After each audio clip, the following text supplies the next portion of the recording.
Today I just wanted to take a look at the 2013 short film Visions. This is roughly a 15-minute long film.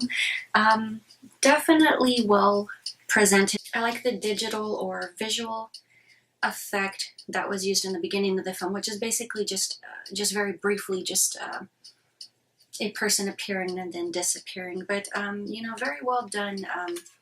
I guess you could say CG right there. We very quickly come to realize that this is the story of a young girl who has become possessed. Obviously, her older sister is the one who tends to see these visions or these images. And the introduction to the possessed girl, I feel, was just a bit of overkill. The makeup was just a bit much. Obviously, she is a younger girl, so it is slightly overacted to a degree.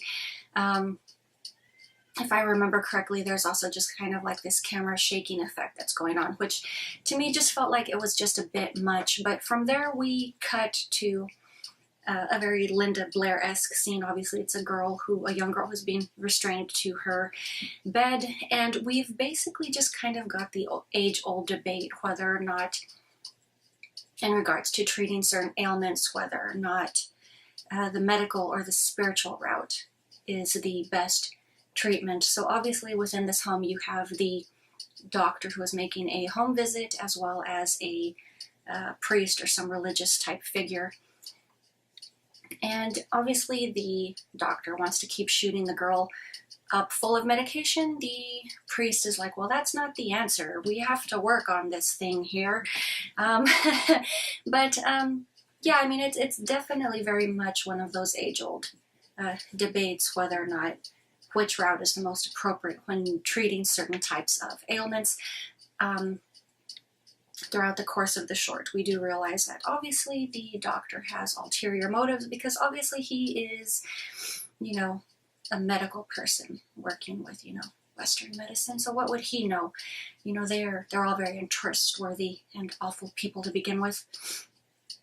So yes, we discover that he has his own motives, and the film basically just kind of brings this to light, and then it just ends open-endedly. The film, if I'm remembering correctly, advertises itself as also being somewhat psychological. I really didn't pick up on too much of those elements, other than maybe the fact that they want the viewer to apply their own thought and come up with their own conclusion. So I guess potentially philosophical would have been a more appropriate label. I don't know, maybe I'm just overthinking it, but I think it was very well treated.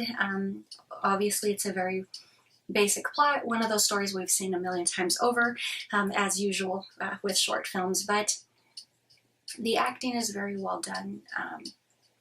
Obviously the story or the subject matter is handled seriously. It's very well treated. I thought it was a very well told story. But that is pretty much all I have for you guys today, and I will talk to you later.